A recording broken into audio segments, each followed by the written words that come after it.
Hii kitu inaitwa Roho Mtakatifu. Bwana asifiwe sana. The Holy Spirit, Roho Mtakatifu. Kama nini sasa? Neno lilikuwa msingi, kama msingi wa mwamini. Leo najifunza Roho Mtakatifu kama nguvu na mwongozo wa mwanafunzi. Roho Mtakatifu kama nguvu na mwongozo wa mwanafunzi. Mwanafunzi wa ufalme au mwanafunzi wa Yesu. Roho Mtakatifu. Hiyo ndio sasa uandike hiyo. Maana hii nitakapoanza kwenda huko chini leo kesho na ndio tunazungumzia hapo. Roho Mtakatifu. Unaweza kuweka vile vinukta viwili. Nguvu na mwongozo wa mwanafunzi wa ufalme. Roho Mtakatifu kama nguvu na mwongozo wa mwanafunzi wa ufalme. Hiyo ndio main heading, ndio main theme. Kiingereza tunasema Holy Spirit, the power and guide of a kingdom disciple. The power and guide of a kingdom disciple. Hallelujah. Taanza na andiko la msingi kabisa, Matendo ya Mitume sura ya kwanza mstari wa 8. Matendo ya Mitume sura ya kwanza mstari wa 8. Andiko la msingi kwenye somo hili. Matendo ya Mitume sura ya kwanza mstari wa 8. Biblia inasema, nani amefika pale? Matendo ya Mitume sura ya kwanza mstari wa 8. Andiko letu la msingi juu ya somo hili. Lakini mtakapopokea nguvu. Hapana, lakini mtapokea nguvu. Mpe mic.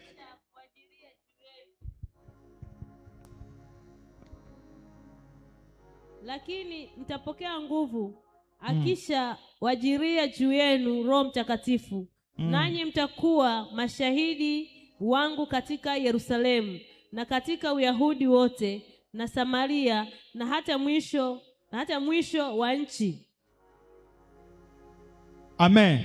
Lakini mtapokea nguvu akisha kuajilia juu yenu Roho Mtakatifu, nanyi mtakuwa mashahidi wangu katika Yerusalemu na katika Uyahudi wote na Samaria hata mwisho wa nchi.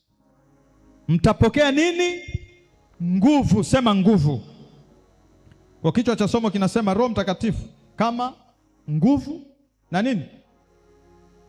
Na mwongozo wa mwanafunzi. Haleluya.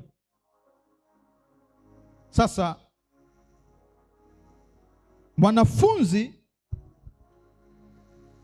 wa ufalme au mwanafunzi wa Yesu hawezi kutimiza jukumu lolote la Mungu kwa nguvu za kibinadamu peke yake. Ndio naanza hivyo. Mwanafunzi wa ufalme au mwanafunzi wa Yesu hawezi kutimiza. A kingdom disciple cannot fulfill God's assignment. Hawezi kutimiza wajibu wa kimungu au wajibu wa kiroho kwa nguvu za kibinadamu, nguvu za kimwili peke yake. God did not design disciples to operate merely through education. Mungu hakukusudia wanafunzi wake. Mungu hakukusudia wanafunzi wake au watoto wake wafanye kazi au waenende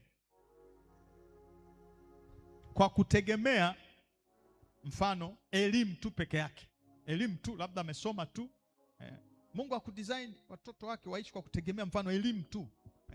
Labda na degree 1, na degree 2, na degree 3, ni profesa.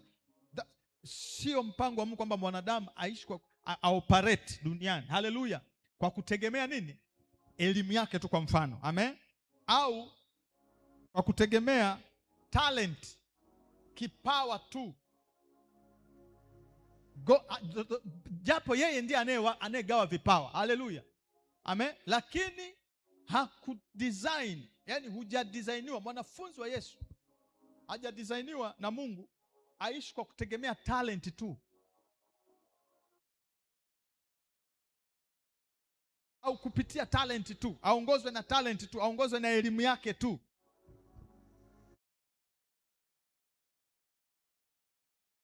Au personality ni ule utu wake tu, hadhi. Amen. Of course hadhi ni status nafikiri ni nafasi. Personality ni kama wasifu, haleluya. Yani mtu Mungu akudesignia kwamba akutuumba atarajii kwamba tuongozwe maisha yetu na wasifu tu, ule wasifu tu. Hapana, personality.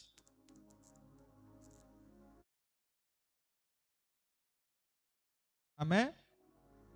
Ambia jina lako kuumba utegemee tu wasifu wako. Kwenye nasema CV, uzoefu. Ule tu uzoefu, hapana. Haleluya. Wala experience, kwamba tu mimi ni mzoefu,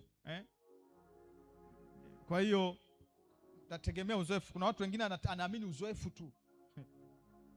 Unajua hii tumekaa sana, tumeshafanya sana hizi kazi. Sikiliza kijana, au sikiliza, sisi hivi tumefanya sana, tuna uzoefu.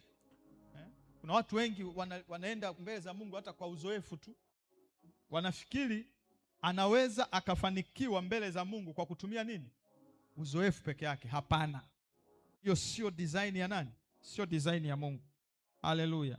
Mungu alitudesign. God designed us to live and save through the power and guidance of the Holy Spirit. Bali Mungu alikusudia wakati kutuumba kwamba tuishi na tutumike kupitia nguvu na miongozo ya Roho Mtakatifu au Roho wake.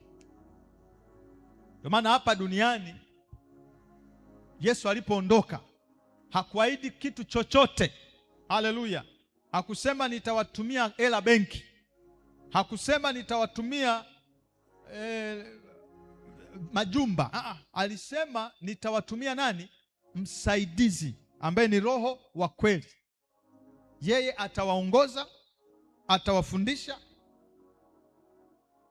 Kwa hiyo original design ya Mungu ni kwamba tuongozwe na Roho wa Mungu na Roho wake.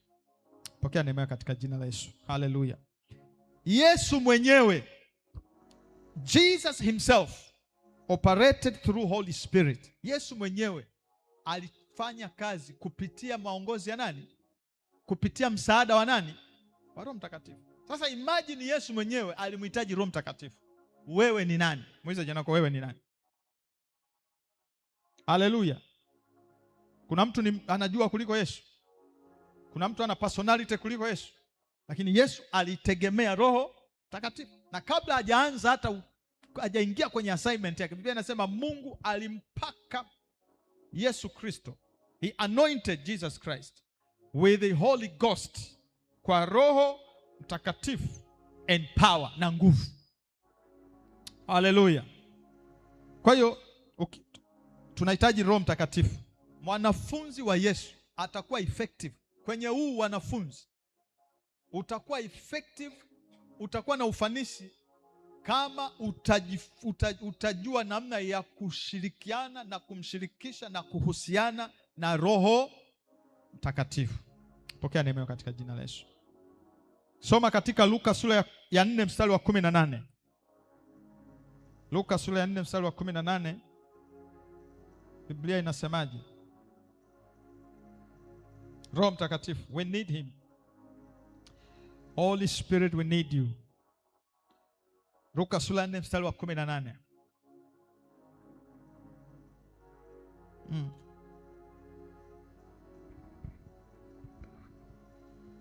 Roho wa Bwana yu juu yangu, kwa maana amenitia mafuta kuwahubiri maskini habari njema.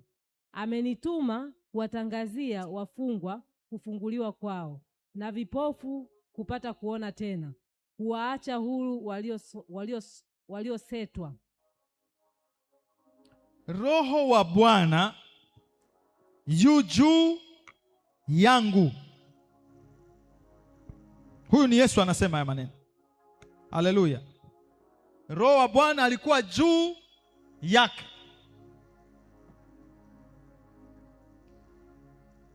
Kwa Roho Mtakatifu anaweza kukaa juu yetu, si ndio?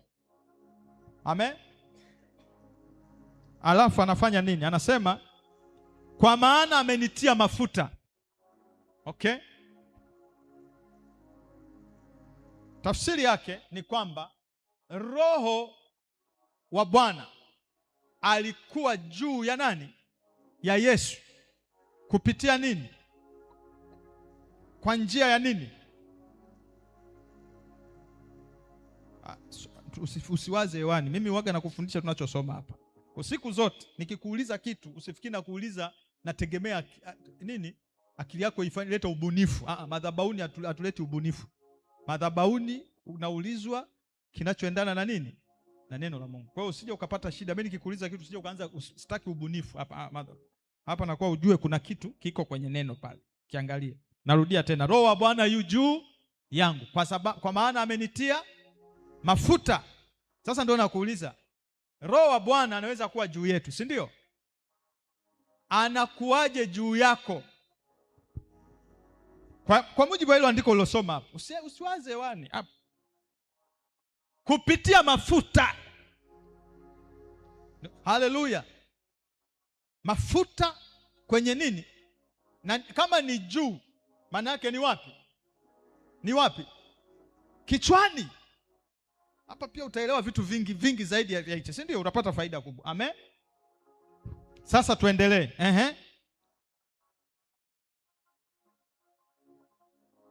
Anasema kuwahubiri maskini habari njema. Amenitia mafuta wapi?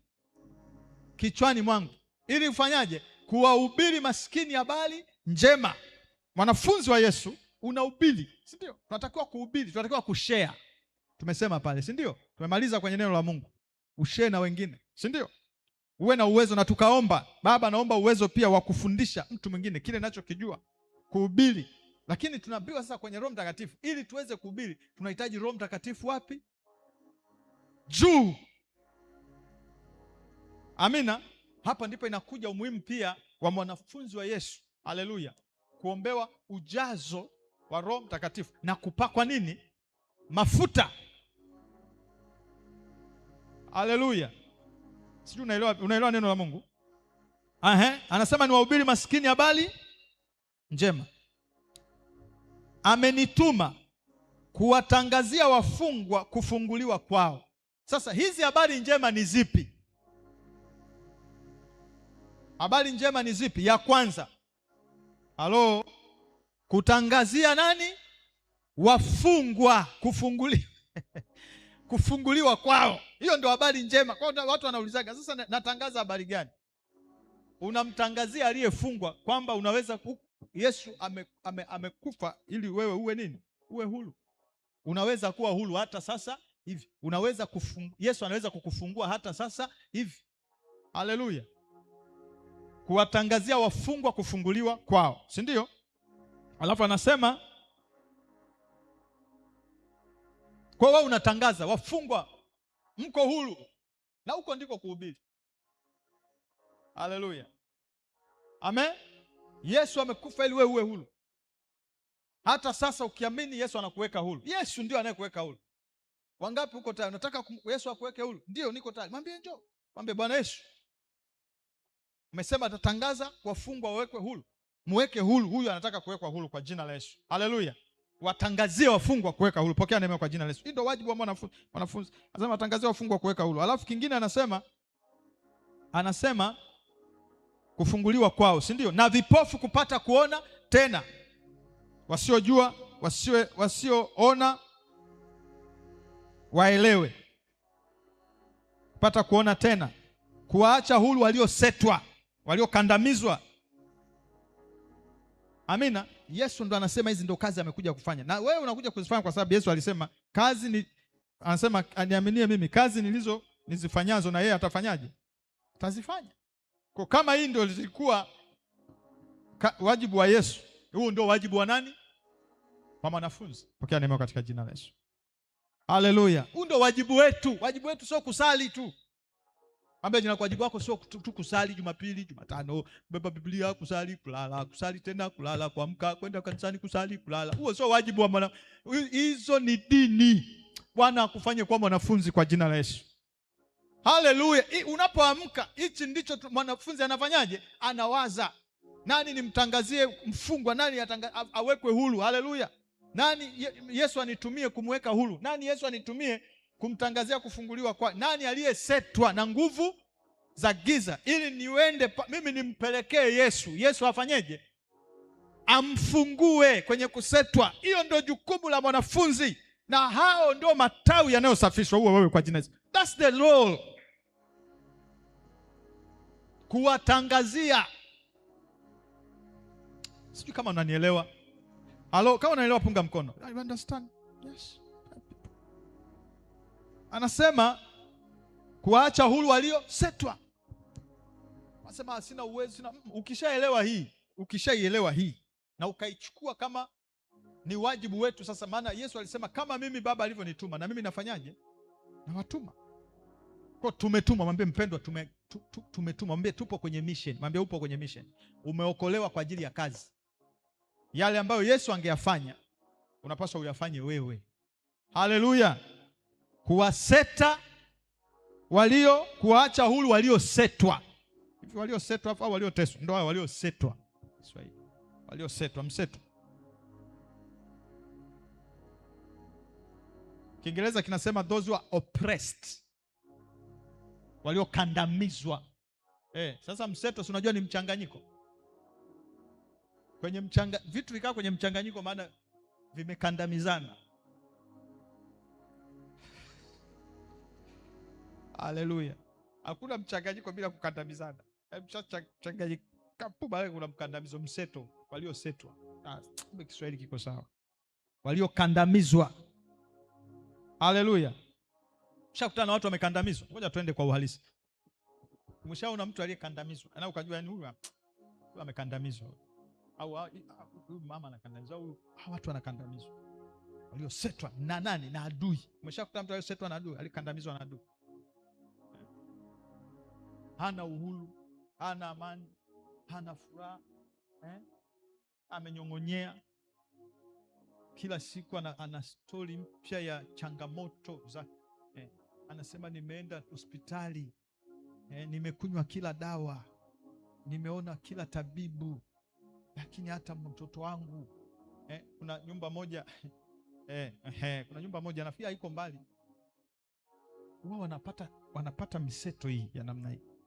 Yaani unakuta kuna siku moja nilipata ushuhuda, na sio mara moja mara mbili, ni kawaida. Yani baba alikuwa anaumwa, asetwa wiki, amemaliza mama naye, wakati baba hajamaliza yuko kwenye dozi ya siku ya pili, mama naye kaanza, baadaye hajamaliza mtoto naye, mwisho wa siku ilikuwa nyumba nzima. Na hiyo ni mitindo yao ya maisha. Yani sio kwamba nimetokea, ni mtindo wa maisha. Yani ni always that's a lifestyle. Hiyo ni mseto. Hizo ni mikandamizo. Naongea tu kwenye eneo moja, mfano la afya. Haleluya. Kwa kuna namna nyingi watu wanasetwa. Wengine wanasetwa kwenye vifungo tu. Hawezi. Paulo akasema, Petro anasema lile ninalotaka kulifanya sifanyeje? Silifanye. Kwa nini? Kwa sababu ya ile dhambi inayokaa ndani yangu. Ni nani atakayeniokoa na mwili huu wa mauti? Mseto, amekandamizwa kwa tabia fulani. Kuna watu wanakujaga pia hapa kanisani, nafikiri mnawafahamu, anakuja kwenye hali fulani. Yuko mama mmoja nafikiri alikuja hapa. Sasa ni ile kwa sababu wanafunzi bado nyinyi hamjawa sawa. Unajua wakati mwingine watu naona wanakuja hawakai, sio shida, sio Mungu, wala shida sio shetani. Shida ni wewe. Ambaye inako changamoto unakuaga ni wewe. Kwa sababu Mungu anapoleta mtu anatarajia wewe ambaye ni mwanafunzi wa nani? Wa Yesu, umshike mmoja wapo. Haleluya. Amen. Umsaidie na yeye afanyike mwanafunzi, aimarike kama wewe ulivyo imarika nyumbani mwa nani? Mwa Mungu. Sasa Mungu anapoleta watu, alafu wale watu wanakuta washirika. Nishawaambia mshirika na muamini wale huwa hawana, they have nothing to do na wanafunzi wa Yesu. Si unanielewa?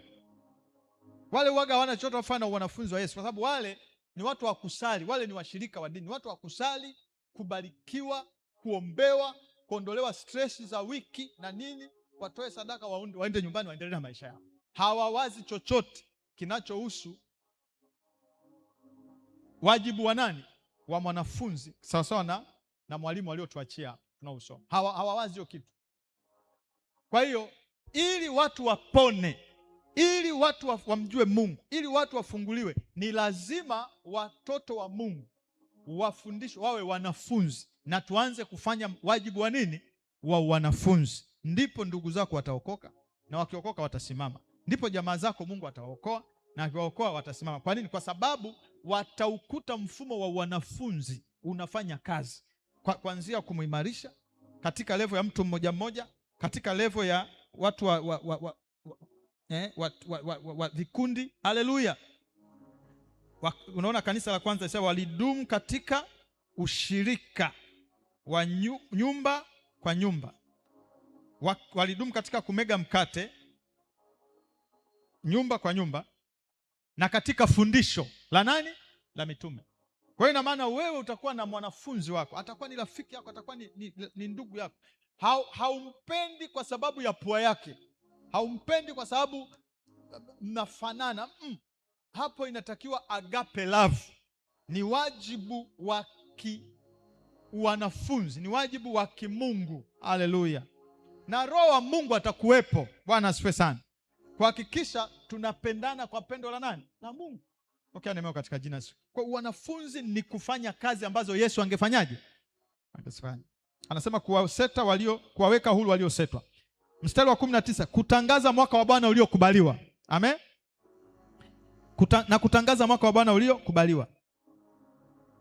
Mwaka wa Bwana uliokubaliwa, kwamba you are free. Amen. Wakati wote Mungu anataka watu wafunguliwe, watu waponywe, watu wawekwe huru. Kwa hiyo wakati wote, wakati uliokubaliwa ni sasa. Saa ya wokovu ni sasa. Kwa wewe ni kutangaza, saa yako ni hii, wakati wako ni huu. Unaja kumwambia ngoja wakati wa Mungu. Wakati inapokuja swala la mapenzi ya Mungu kufanyika kwa mtu, saa iliyokubaliwa ni sasa. Hamnaga future. Kutangaza mwaka wa Bwana uliokubaliwa, ambao ni lini? It's now. Utapona sasa hivi. Yesu atakuponya sasa hivi. Usilete ubinadamu. Yesu kwa sababu alikwisha tangaza, alikwisha sema. Biblia inasema kwa kupigwa kwake sisi miaka mingapi? 2000 iliyopita. Kwa hiyo ndio maana na ujasiri wa kusema saa ya wokovu ni sasa. Wakati uliokubaliwa ni sasa. Haleluya. Pokea neema ya kutangaza mwaka wa Bwana uliokubaliwa katika jina Yesu. It's now. Kwa shetani asikupe story, unajua msubiri Mungu kuna wakati no. Hizo ni siasa. It's now. Haleluya. Bwana akuinue sasa hivi. Bwana akubariki now. Bwana akuponye sasa. Sasa hivi unakuwa mzima. Haleluya. Kwa Mungu ni sasa, sio baadaye. Haleluya. Nasema ni sasa. Pokea neema ya sasa, now. Ndio maana Mungu anaitwa ni niko. I am who I am. Mimi ni niko ambaye niko. Lini? Sasa. Musa anaambiwa kawalete wana wa Israeli. Farao katili akikuuliza mwambie niko. Yaani sasa, I am, mimi. Amefanyaje? Amenituma. Bwana asifiwe sana. Pokea neema ya kutangaza mwaka wa Bwana uliokubaliwa. Katangaze, utaanza kuona shuhuda. Tangaza mwaka wa Bwana kwa uelewa, lakini usikae kimya, usikae tu hivi hivi. Amen. Roho Mtakatifu, ngoja tusogee. Naona nimenogewa. Ngoja tusogee. Haleluya. Nini maana Roho Mtakatifu? Who is Holy Spirit? Ngoja tujue maana Roho Mtakatifu. Holy Spirit. Nini maana Roho Mtakatifu? Kiebrania, Kiyahudi. Roho Mtakatifu Kiyahudi. Hilo neno Roho Mtakatifu inaitwa ruach. Ruach. Ruach. Ruach. R-U-R-R-U-A-C-H. Ruach. Kesho utafundisha mtu. Sasa wewe uandike. Ruach. Na tutafanya utaratibu, nafikiri tupate hizi pamphlets, ila mtazigharimia. Upate pamphlet baadaye huko. Ili kila baada ukishahitimu upate pamphlet. R-U-A-C-H. Ruach. Ruach. Maandika? Sema wote ruach. So luach. Ru. Kuna watu hawana R na elo. Ero anaweka la. Ruach. Amen. Ruach. Tafsiri yake ruach ni nini? Ya kwanza, Kiyahudi ruach au Roho Mtakatifu ni upepo. Kiyahudi sio sasa. Roho Mtakatifu au ruach, tafsiri yake ya kwanza ni nini? Upepo, wind. Upepo unaona, ruach. Kwa ukisema Roho Mtakatifu Kiyahudi, cha tafsiri ya kwanza ni upepo. Na sehemu nyingine Biblia Roho Mtakatifu afananishwa na upepo. Hata alipokuja hata walipokuwa kwenye chumba kile, Biblia inasema ulikuja uvumi wa nini? Wa upepo, ukakijaza chumba walichokuwemo. Wakapewa ndimi, wakaanza kunena kwa lugha mpya. Upepo unawakilisha nani? Ya Roho Mtakatifu, si ndio? Sisemi Roho Mtakatifu ni upepo. Yaani haimaanishi upepo unaopuliza huu ndio Roho. Halo, ila Roho Mtakatifu anafananishwa na nini? Naomba uelewe hapa. Sio kasema sasa upepo ndio Roho Mtakatifu. Huu upepo unaweza ukamsafirisha. Haleluya. Unaweza ukatumika kufanyaje? Kumsafirisha, kusafirisha Roho Mtakatifu. Lakini upepo kama upepo sio Roho Mtakatifu. Naomba uelewe hiyo kitu. Amen. Namba 2. Ruach au Roho Mtakatifu anafananishwa na breath, pumzi. Pumzi. Breath. Pumzi. Breath. Pumzi. Maana anaitwa yeye ni pumzi ya Mungu. It's a breath of God. Amen. Ni pumzi. Na hata mwanadamu hivyo hivyo, pumzi ya mwanadamu inafanana, ndio roho ya nani? Ndio roho ya mwanadamu, si ndio? Halo. Sikia amekata roho. Huwa wanakuwa wanamaanisha nini? Hawezi tena kupumua. Haleluya. Angapi anaelewa? Kwa Roho Mtakatifu pia anafananishwa na nini? Na pumzi. Namba 3. Inaitwa life force. Life force au nguvu ya uhai au nguvu inayosababisha uhai. Yes. Stroke, uzima. Nguvu inayosababisha uhai au uzima inaitwa life force. Huyo ni Roho Mtakatifu. Kwa sababu ni Roho Mtakatifu, maana yake ni nguvu inayosababisha uzima. Angekuwa ni roho sio mtakatifu. Ukishaona Roho Mtakatifu, maana yake hapo tunaongelea roho wa nani? Wa Mungu. Ikiwa roho tu, inaweza kuwa roho ya mtu au roho ya chochote. Ile roho ya kawaida ambayo sio mtakatifu ni nguvu inayosababisha uhai. Haleluya. Ikiwa ni Roho Mtakatifu, anakuwa ni nguvu inayosababisha uzima. Sababu uzima ni wa kiroho. Uhai ni wa kimwili. Jipigeni makofi, kumbe mnaelewa. Uzima ni spirit. Life force. Namba 4, invisible power. Roho Mtakatifu Kiyahudi anafananishwa na nguvu au uweza usioonekana. It's a power that is invisible. Ni nguvu au uweza usioonekana. Ni kama vile upepo hauoni, lakini upepo Upepo hauonekani, lakini upepo una nini? Una nguvu. Amen. Kwa hiyo ni invisible power, ni nguvu isiyoonekana. Ndio maana Roho Mtakatifu ndiye nguvu ya Mungu. Ni nguvu isiyoonekana, invisible power.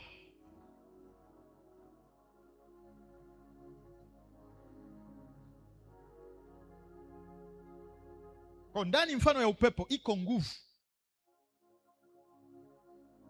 life giving force. Nne inaitwa divine activity. Roho Mtakatifu pia anamaanisha shughuli ya kiungu, shughuli ya kiungu au udhihirisho wa kiungu, shughuli au udhihirisho wa kiungu, divine activity, shughuli ya kiungu. Kwa au kazi ya kiungu. Zote shughuli, kazi ya kiungu inawakilisha Roho Mtakatifu. Kwa popote ambapo utakuta kuna kazi ya kiungu inafanyika, manake hapo Roho Mtakatifu anahusika. Roho Mtakatifu ndio in charge. Akaombewa mtu akapona, Roho Mtakatifu ndio in charge. Kazi ya kiungu inafanyika hapa, divine activity. Katolewa mtu pepo akalipuka akaanguka mapepo, ni Roho Mtakatifu ndio amebirigisha hilo pepo kwa mamlaka ya jina la nani? La Yesu. Roho Mtakatifu. Kwa kazi ya kiungu popote hazifanyiki bila Roho Mtakatifu. Piga makofi. Iwe kwako hivyo kwa jina la Yesu. Elewa mwanafunzi wa Yesu, ili uelewe haya mambo. Huwezi kwenda tu na misuli imekakamaa hivi ukafikiri hii sio gym. Haleluya. Na sio vyeti. Tulishasema kule nyuma. Sio kwa uwezo, sio kwa nguvu, bali kwa Roho Mtakatifu. Kiwango chako cha ushika na Roho Mtakatifu kianze kwenda hatua nyingine katika jina la Yesu. Haleluya. Kigiriki, twende kwenye Kigiriki. Roho Mtakatifu anaitwa Pneuma. Sasa linavyoandikwa hili Pneuma, Pneuma, P ya pipi, N nanasi, E embe, U uma, M mama na A andazi. Pneuma. Sema Pneuma. Nasoma sasa darasa hilo. Pneuma hiyo. Sema unasema hii ni Pneuma. Sema mtumishi, umeenda shule ipi? Anambia hilo inaitwa God's Kingdom Discipleship Class. Haleluya. Na hii itakuja kwa college kubwa. Tunatengeneza watumishi hapa. Haleluya. Yes. Naanza hapa, baadaye ukienda advance unatoa Kingdom Disciple. Unaweza ukaenda popote na ukafanya kazi na ikaeleweka. Pneuma, ambayo inamaanisha nini? Kigiriki. Tuko sawa? Ya kwanza inamaanisha spirit. Inamaanisha roho. Hivyo. Wagiriki wao Roho Mtakatifu ni roho, spirit. Lakini pili breath, pumzi, na wao ni pumzi hivyo. Tatu na wao ni upepo hivyo. Nne na wao wanasema ni uwezo usioonekana. Kwa hiyo ni kama Wayahudi tu. Amen. Haleluya. Sasa Roho Mtakatifu sio nguvu tu, is not mere power. Nisikilize. Roho Mtakatifu sio nguvu tu. Mfano, hii taa inawaka kwa sababu, kwa nini? Kitu gani kinawasha hii taa? Yani kitu kilichosababisha hii taa iwake hapa, umeme huu wake ni nini? Ni nguvu. Ule umeme ndio nguvu yenyewe. Hiyo unachoita umeme ni nini? Ni nguvu. Haleluya. Sasa Roho Mtakatifu sio nguvu tu. It's not a mere power. He is divine person who possesses. Yeye ni mtu wa kiungu. He is a divine person. Na tunaelewa, tunasema ni nafsi ya nani? Ya Mungu. Kwa hiyo ni nafsi ya kiungu, ni nafsi ya Mungu, a divine personality. Kwa hiyo Roho Mtakatifu sio tu kwamba ni umeme, au ni upepo. Ndio maana nilisema sio upepo, sio nguvu tu, bali ni mtu. Na nikwishawahi kusema mtu sio mwanadamu, si ndio? Haleluya. Ni mtu wa kiungu, a divine person. Sasa huyu mtu ana nini? Kwa hiyo Roho Mtakatifu kwa sababu ni mtu na sio kitu na sio tu nguvu. Haleluya. Roho Mtakatifu ana nini? Roho Mtakatifu cha kwanza ana akili, intelligence. Every person, kila mtu huwa ana kiwango cha nini? Cha akili, intelligence. Akili, sema again. So Roho Mtakatifu ana akili, intelligence. Ni intelligent. Halo, tunaenda sawa? Cha pili, Roho Mtakatifu possesses, yani Roho Mtakatifu anamiliki, ana akili au anamiliki akili, possesses akili. Hizi anamiliki, ana akili, lakini pia he has a will, ana utashi pia. Kama ana utashi. He possesses a will. Sitaki kusema anamiliki utashi, ila ana utashi. Amen. Utashi maana yake anaweza akataka au asitake kitu. Haleluya. Amen. Kwa anaweza akakataa kitu, anaweza akakubali kitu. Unaweza ukamshirikisha kitu, ukimshirikisha kwa namna sahihi akafanya hicho kitu, ukimshirikisha kwa namna isiyo sahihi afanye hicho kitu. Amina.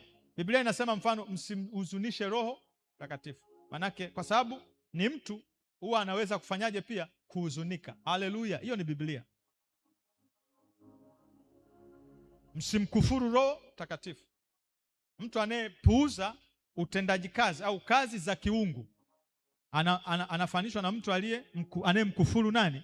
Roho Mtakatifu, na anakuwa ni mwenye dhambi mbele za Mungu. Kwa Roho Mtakatifu ana utashi. Hiyo ndio point ya pili. He has a will. Namba 3, he has emotion. Ana hisia. Emotions. Kama wewe ulivyo na emotions, na Roho Mtakatifu ana hisia, ana emotions. Nakumbuka nikisema Roho Mtakatifu ni nafsi ya nani? Usisahau pia hapo. Halo. Hapa namwongelea tu kama person. Kama independent, kama nafsi kama person. Ana hisia. Ya 4, he has authority. Ana mamlaka.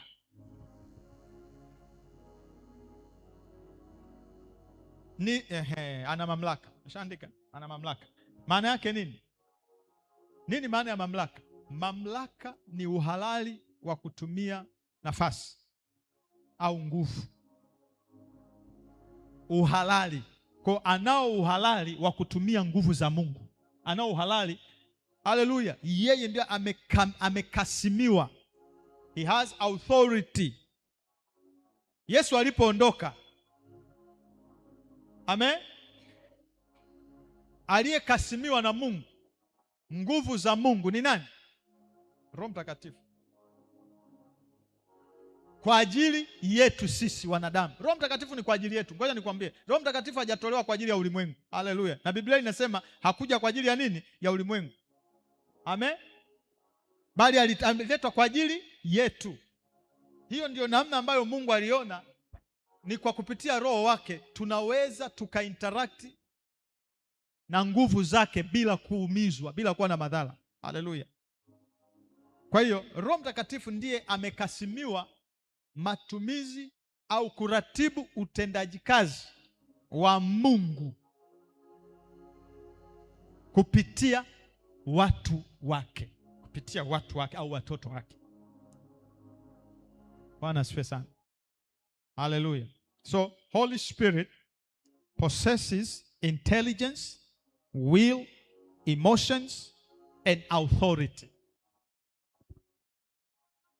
Ndio maana uliona hata hapo wakati mtumishi wa Mungu, hata mtumishi wa Mungu anapotaka labda Mungu aanze kuponya watu, maanake unataka nguvu za nani? Za Mungu. Hapo in charge na mwenye authority ni lazima umconsult nani? Roho Mtakatifu. Haleluya. Yeye ndiye anaweza kuifanya hiyo kazi. Kwa nini? Kwa ufanisi.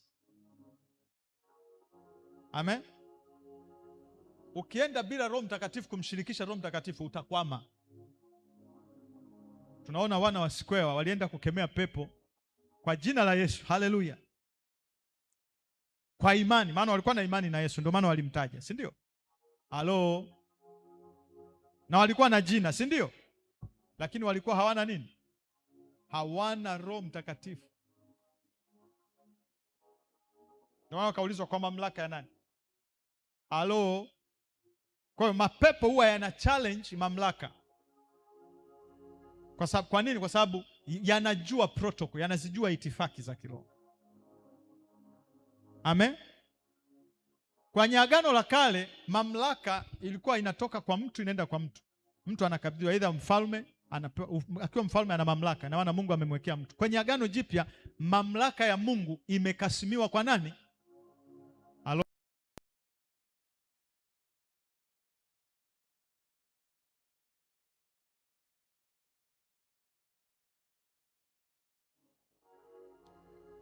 Sasa tukisummarize tunasema hivi, Roho Mtakatifu ni nini? Namba moja, Roho Mtakatifu, the presence of God living within believers, ni uwepo wa Mungu unaoishi ndani ya waamini. Hiyo na summarize sasa kwa ufupi. Roho Mtakatifu ni uwepo wa Mungu, ni uwepo wa Mungu unaoishi ndani ya waamini.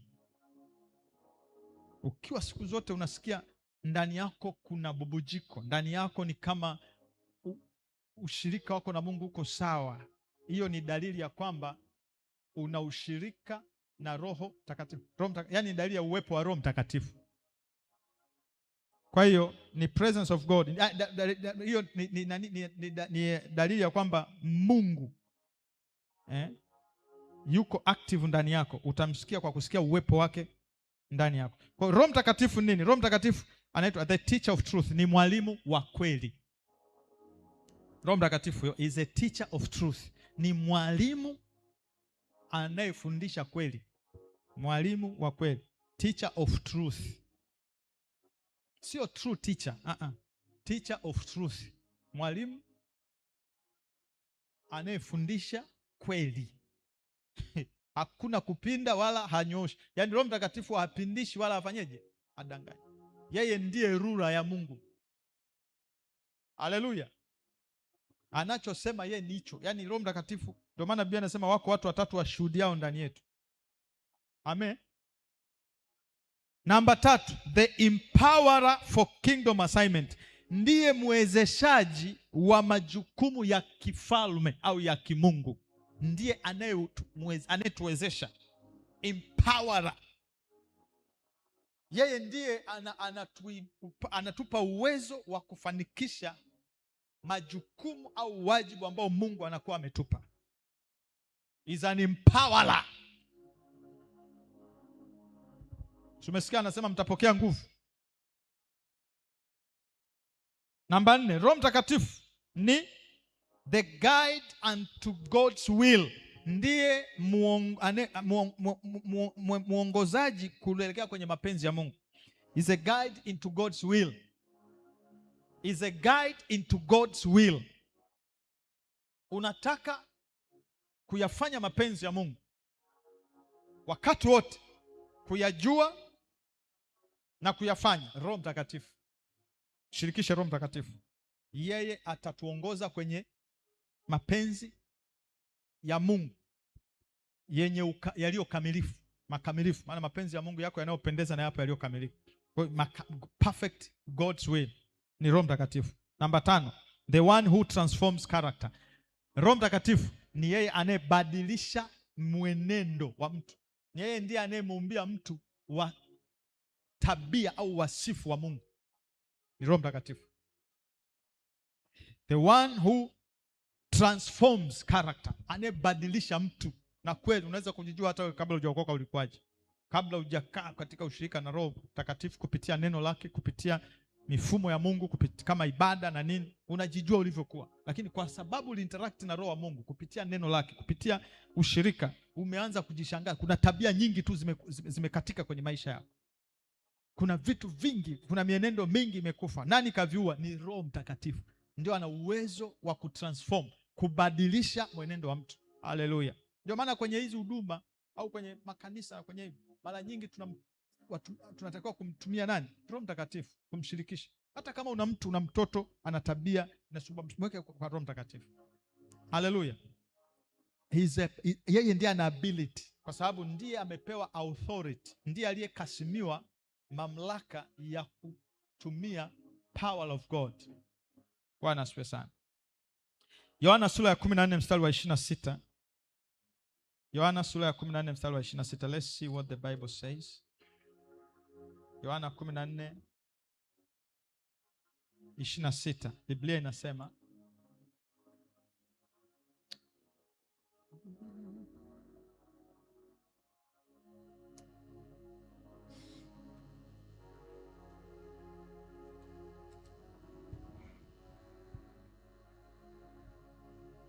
Yohana sura ya 14 mstari wa 26. Neno la Mungu linasema, lakini huyo msaidizi, huyo Roho Mtakatifu ambaye Baba atampeleka kwa jina langu, atawafundisha yote na kuwakumbusha yote niliyowaambia. Nasikia? Lakini msaidizi. Lakini huyo msaidizi. Hapo umepata kitu kingine. Ni nani? Msaidizi. Haleluya. Lakini huyo msaidizi, huyo Roho Mtakatifu, anasisitiza kabisa, huyo Roho Mtakatifu ambaye Baba atampeleka kwa jina langu, ambaye ameshaletwa, si ndio? Atawafundisha yote na kuwakumbusha yote niliyowaambia. But the helper, Kiingereza anaitwa comforter, mfariji, advocate, mtetezi, intercessor, mwombezi, counselor, mshauri, strengthener, anayetia nguvu, standby, wa kutegemewa, Roho Mtakatifu, the Holy Spirit, whom the Father will send in my name, he will teach you all things. Atawafundisha, kuwakumbusha na kuongoza. Maana Roho Mtakatifu hivyo muhimu. Kwanza anafanyaje? Anakusaidia. Cha pili, anafundisha, ni mwalimu. Haleluya. Halo. Nahitaji kujua ambaye Roho Mtakatifu nifundishe, teach. Haleluya. Mwalimu anasema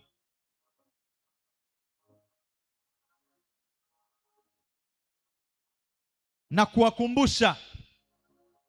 Yeye huwa asahau, anaweza kukukumbusha yote niliyowaambia. Ukiona unakumbuka vitu vya Mungu ambavyo ulivifanya siku nyingi, ulivipata, aliyekukumbusha ni Roho Mtakatifu. Ndio amekuingizia kwenye kumbukumbu zako za kawaida ukakumbuka. Unaenda mahali sasa hivi hapa hujui vitu vingi tu, lakini kuna mahali ukifika washangaa vinachomoka, hata hujui vilitokea wapi, sababu Roho Mtakatifu anaenda anavifyatua. Haleluya. Si ndio mwalimu?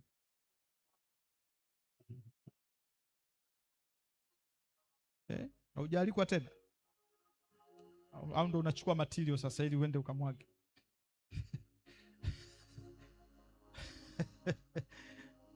Haleluya. Amen. Wangapi wameelewa kwa habari ya Roho Mtakatifu? Hiyo ni tafsiri tu ya juu, maneno ya vitu vya msingi. Kitu cha pili ambacho nataka tukiangalia kwa mwisho siku ya leo kinaitwa power, nguvu. To define. Hapa tunatafuta maana tu ya haya maneno ya msingi. Power. Amen. Nanyi mtapokea nguvu, si ndio? Ile neno nguvu. Sikia tunasema nguvu, power. Siku hizi kuna mambo mengi power. Je, power ni nini? What's the meaning of power? Power tafsiri yake inaitwa dunamis. Andika dunamis. D-U-N-A-M-S. Dunamis. D ya dada, U ya uji, N ya nanasi, A hapo M ya mlango, I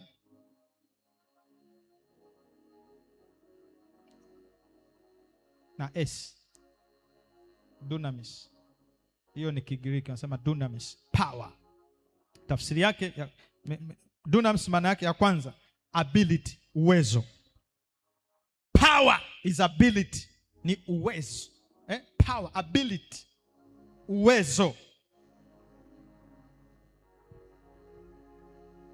Uwezo inaitwa hiyo ni power. Na hii mara nyingi mfano kuja kuambia beba speaker hii hapa. Hebu beba speaker amisha kule. Kile kinachoifanya iinuke kwenye uibebe, ile inaitwa nini? Power. Ule ni uwezo, si ndio? Ability. Hiyo inaitwa dunamis, inaitwa power. Tafsiri nyingine strength. Strength ni sasa, strength huwa ni uwezo wa ndani. Power ni uwezo wa nje. Umeelewa? Strength zote ni uwezo. Power ni uwezo au nguvu. Ngoja niseme power ni nguvu. Amina. Nguvu, sema nguvu. Nguvu. Sababu kibeba inaweza kufanya mambo yatokee. Nguvu inayosababisha jambo likutokea. That's power. Either unyanyue kitu, usukume kitu, sababisha kitu kitokee, hiyo ni power, si ndio? Kwa hiyo ni nguvu ya nje. Ni nguvu ya nje. Strength ndio uwezo sasa. Strength yenyewe ni au nguvu ya ndani. Strength ni nguvu ya ndani. Kwa hiyo neno power pia ni nguvu ya ndani na nguvu ya nje.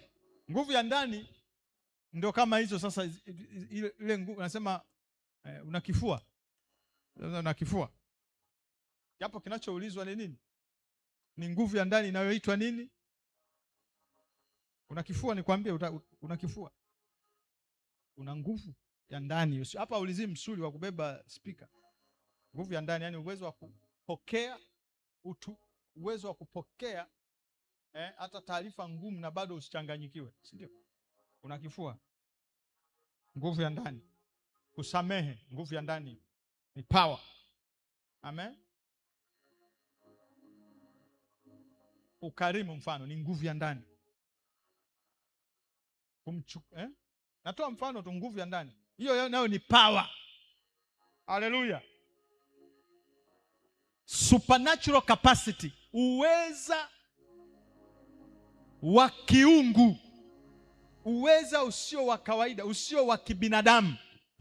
Hiyo nayo inaitwa ni nini? Power. Supernatural. Mfano Philip, soma nafikiri kwenye Matendo ya Mitume. Filipo alichukuliwa supernatural na upepo wa kisulisuli au mawingu. Lakini tuende hata Elia. Ni Elia au nani? Elia alichukuliwa na gari la nini? La moto. Kwenda wapi? Hawajui. Elia alienda gari la moto. Hata mjui. Nasoma gari. Mmekaa tunaangalia. Gari la moto Elia lilimchukua wapi? Shangaa tu washirika. Alichukuliwa na gari la moto, akaona linapaa wapi? Mbinguni. Hiyo inaitwa supernatural. Hawajui. Ipo kwenye nini hiyo story? Kitabu gani kwenye Biblia? Katafute. Iko nafikiri kwenye katafute. Supernatural. Hiyo ndio inaitwa nini? Hiyo ni power power of God. Amen. Uwezo usio wa kibinadamu, uwezo usio wa asili. Supernatural. Yesu akatembea juu ya maji. Hiyo inaitwa supernatural. Kuponya, healing. Tuliona hapa. Tuambia njoo na kanyaga. Tushapona, maumivu yameondoka. Bila kunywa kidonge, bila kuombewa, bila kuguswa. Hiyo inaitwa supernatural. So, power inamaanisha pia uwezo usio wa kibinadamu.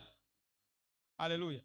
Au usio wa asili, naitwa supernatural. Nyingine miraculous power, nguvu ya miujiza. Kiona muujiza maana yake iko power. Maji yakageuzwa kuwa nini? Yesu aligeuza maji kuwa nini? Damu. Divai. Unahitaji Sunday school hapa. Yesu aligeuza maji kuwa damu wapi? Kazi. Sasa hata Yesu akageuza tu pale watu wakanywa damu, wapi aligeuza wapi? Haleluya. Yesu maji yakawa nini? Divai. Ilikuwa wapi hiyo? Wanafunzi wa Yesu. Lazima ujue haya mambo. Yaani wakitaja tu faili ishafunguka. Lakini hutajua kama usomi Biblia. Amina. Ndio nakwambia sasa hivi ni kipindi cha kufanyaje? Soma Biblia kama una akili. Itakulipa. It will pay you. Hey, neno la Mungu halijawahi kumwacha mtu mlisi. Litageuka litakuja kuwa upako, litageuka litakuja kuwa mafuta, linageuka linakuja kuwa ufahamu, linageuka linakuwa hekima ya kwanza li hai. Haleluya. Wewe unatakiwa kulisoma. Mwanafunzi wa Yesu lazima kitu kitakacho kutofautisha wewe na watu wengine ni neno la Mungu. Na ngoja nikwambie, hata huyu Roho Mtakatifu tunayemfundisha, Roho Mtakatifu utaona huko mbele ana mazingira ya kufanya kazi. Amen. Hawezi kufanya kazi Roho Mtakatifu. Kuna Roho Mtakatifu, yani kuna Roho wa Mungu aliyekuja kama Roho wa Bwana. Haleluya. Tunamwona yeye kwenye power huku Agano la Kale. Pepo wa kisulisuli, moto, wingu inaongoza wana wa Israeli. Yule Haleluya. Tunaona wafalme wakati wanapigana, waamuzi wanaenda wanapiga majeshi kwa Roho wa Bwana. Mtu mmoja kama Gideoni anatumia tu taya ya ng'ombe, si taya ya punda, anaangusha watu 700,000, 3,000. Mtu mmoja tena kwa mkono wa kushoto. Hiyo ni super nini? Natural. Amen. Maana yake ni udhihirishwa nguvu ya nani? Ni Roho Mtakatifu. Lakini alikuwa hajaitwa bado Roho Mtakatifu, alikuwa anaitwa Roho wa Bwana. Kwa hiyo ni yule, lakini Agano la Kale anaitwa Roho wa Bwana, Agano Jipya anaitwa Roho Mtakatifu. Sasa ngoja nikwambie, kule anaitwa the Spirit of the Lord, huku anaitwa Holy. Sasa ngoja nikusaidie. Kabla Yesu hajafa na kufufuka ni Holy Spirit. Haleluya. Baada ya Yesu kufa na kufufuka ni Holy Ghost. Ndio tofauti. Ghost mzimu, Sasa pastor, mzimu tena. Mzimu huwa ni nini? Hiyo ni Kiswahili chenu kibovu ndio kinataja majina magumu. Mzimu ndio kutisha tu watu. Wenzenu wanaita saints late. Wazungu watu waliokufa wanaitwa late. Haleluya. Nyinyi huko Afrika Waswahili mnaita ghost, mzimu. Kwa hata baba yako mama yako aliyekufa anaitwa mzimu. Mimi siwezi kuita mzimu mama yangu. Wale utamuita late mama. Nyinyi endeleeni kuita mzimu. Na ndio maana wakoja wanakutisha, wanakukaba kwenye ndoto. Sasa alikuwa bibi yangu lakini ananinyonga, si mzimu. Sasa mzimu utakuja. Mzimu hauna urafiki. Haleluya. Kwa late anakuja anakupa majibu mazuri, anakuja anakukumbusha late. Haleluya. Kwa mtu akisha kufa huwa anaitwa, kwa wazungu wanamuita late, kwa Afrika wanamuita mzimu. Kiingereza mzimu ni ghost. Haleluya. Unapenda ni ghost, mnapenda. Ngoja nije niwaache. Haleluya. Kwa hiyo unaona, so Roho ndo huyo. Amen. Ila huko alikuwa ni Roho wa nani? Wa Bwana. Kabla ya Yesu kufa, ina maana hapa Mathayo mpaka kabla ya Matendo ya Mitume hapa ni Roho Takatifu. Bwana asifiwe sana. Sasa huku baada ya Yesu kufa anaitwa Holy Ghost. Holy Ghost. Amina. Na Holy Ghost Hiyo ni version, ni version au ni udhihirisho, advanced manifestation, ni udhihirisho wa, tafuta neno sahihi, wa roho wa Mungu katika advanced state, yani katika ukuu zaidi, katika uwezo zaidi. Kwa nini? Kwa sababu Holy Ghost ndiye anayefanya kazi ya Mungu, ndio anayeshughulika na kuinitiate kanisa. Haleluya! Kuzaa kanisa na watu wake na kazi zote za Mungu. Kwa hiyo is more intensive. Holy Ghost. Haleluya. Hiyo ni shule nyingine. Ngoja tuendelee. Hiyo ni shule nyingine. Hiyo ni shule nyingine. Ngoja nimalize dakika moja. Kingdom meaning Kwa hiyo dunamis au power. Ngoja kwanza nisogee hapa. Kwa dunamis au power, si ndio? Tumesema ni ability, ni uwezo wa ndani, wa nje, ni supernatural, uwezo usio wa kibinadamu, ni nguvu ya miujiza. Miujiza pale, samaki 5 na mikate 5 na samaki 2 wanakuwa maelfu, wanalisha maelfu. Ile ni power, ile ni miracle. Ile ni Holy Spirit. Haleluya, alihusika. Bwana asifiwe sana. It is the root of the word dynamite. Sasa kuna neno inaitwa dynamo. Wale dynamite ni kitu kinachozalisha nguvu. Amen. Kwa Roho Mtakatifu anazalisha pia nguvu. Yaani ndani ya Roho Mtakatifu iko power ya nani? Ya Mungu. Kama dynamo. Mpaka ile ukizungusha inatoa umeme. It is the root, okay? Anasema it describes power that produces visible results. Inaelezea nguvu inayotoa matokeo yanayoonekana. Haleluya. Kwa Roho Mtakatifu ndiye anayedhihirisha, kwa lugha nyingine tunasema Roho Mtakatifu ndiye anayemdhihirisha nani? Mungu. Ndiye anayedhihirisha uwezo wa nani? Wa Mungu. Kwa jinsi ya nini? Kwa jinsi hata ya macho haya ya kawaida. Kudhihirisha maana yake ni kufanya kitu kionekane au kifahamike, kieleweke. Ndiye anayemfanya Mungu aeleweke, ndiye anayemfanya Mungu aonekane. Amina. Ndio maana hata kwenye uumbaji Roho wa Mungu alihusika kwa kiwango kikubwa, kwa sababu alikuwa juu ya dunia imejaa maji. Roho wa Mungu alikuwa juu ya nini? Ya maji, si ndio? Alafu linakuja neno. Neno ndio Roho Mtakatifu anashirikiana na neno kuumba ulimwengu. Bwana asifiwe sana. Kwa neno ndiye anadhihirisha huu ulimwengu tunaouona. Huu ulimwengu ulikuwa kwenye mawazo ya Mungu. Mungu akayaframe hayo mawazo yake kama kwa njia ya neno, si ndio? Akatamka. Maneno ninayowaambia ni roho, tena ni nini? Ni uzima. Ina maana ndani yale maneno alikuwepo. Kwa Roho, ndio maana unaambiwa ni Utatu Mtakatifu. Kwa Roho Mtakatifu yeye ndiye aliyefanya anga litokee. Aliyelifunua. Mungu alitamka kwa imani, si ndio? Lakini aliyelifanya lidhihirike, lionekane ni nani? Ni Roho Mtakatifu.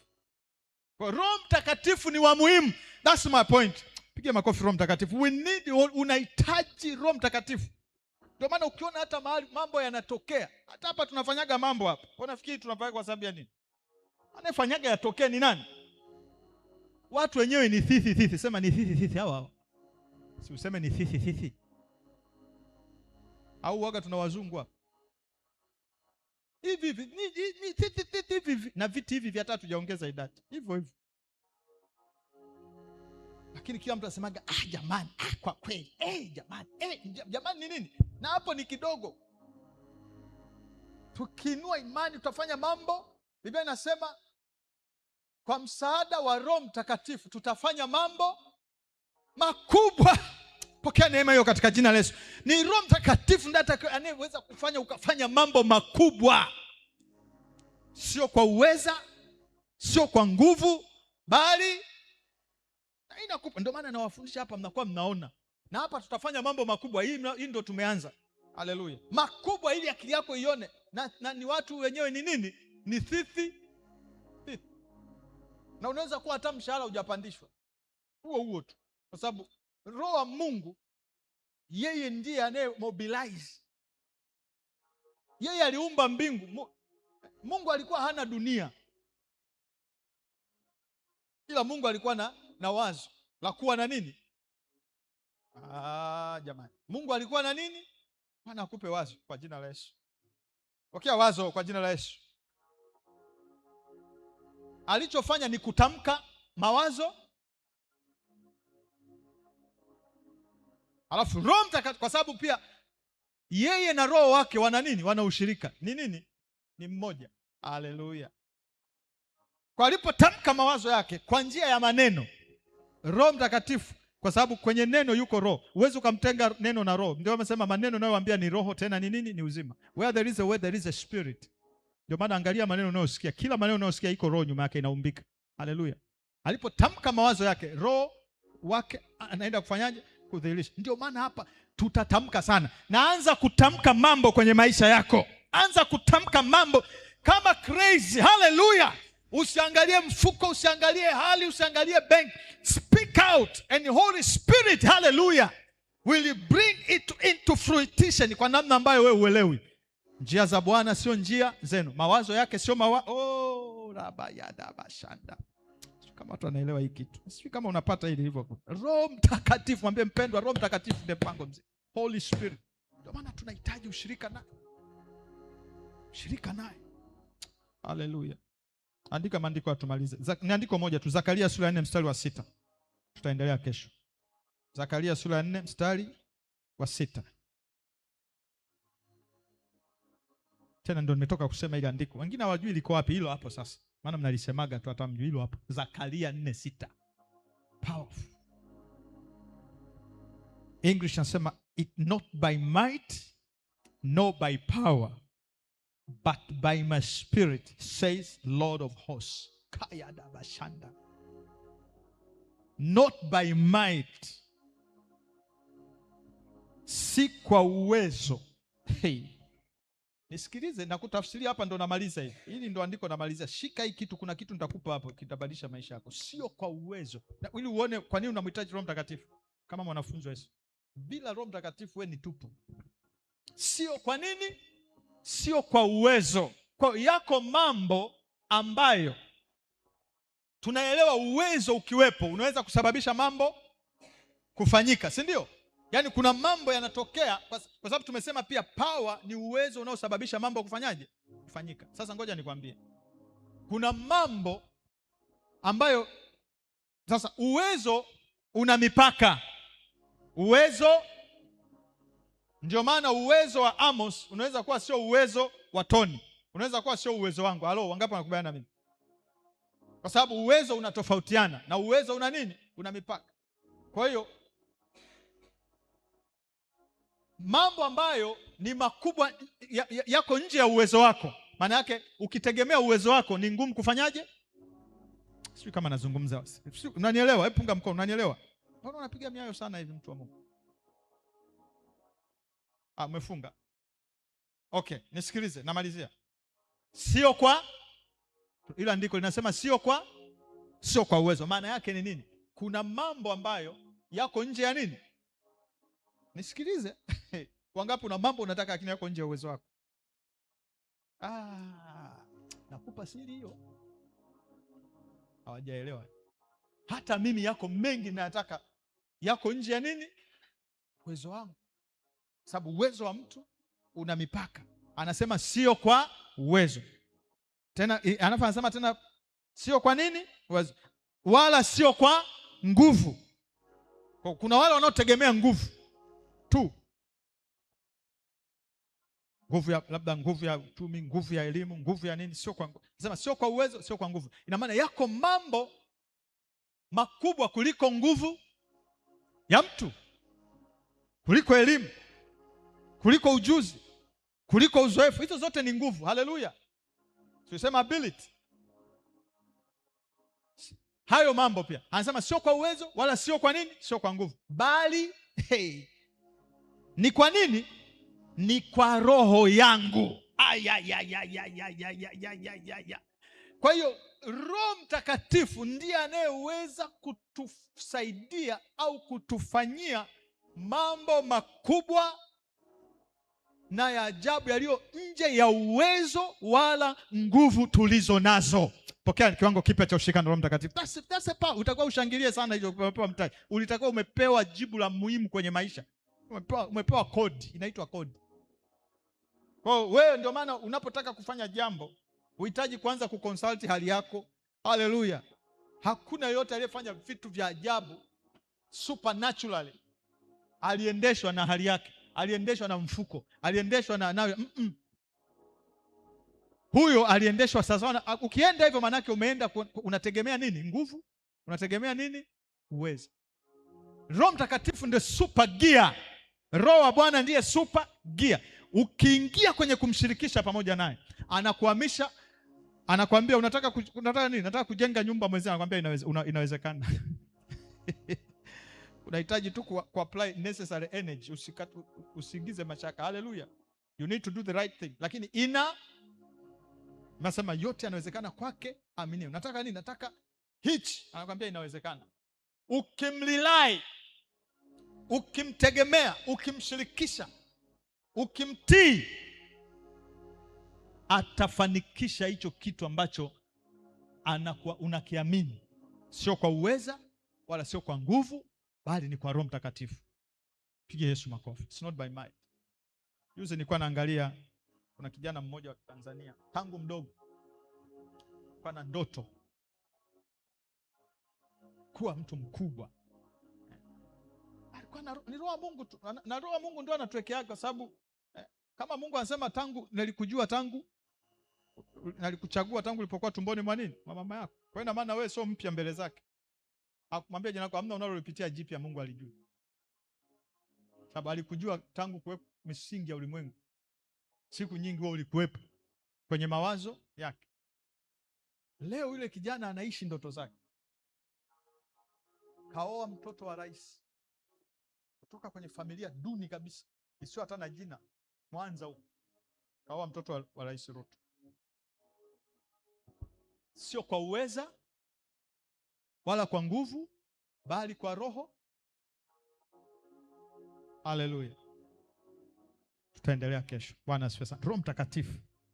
Roho Mtakatifu. Amen. Wangapi wamebarikiwa? Hapa niko kwenye utangulizi, tusijaenda tena.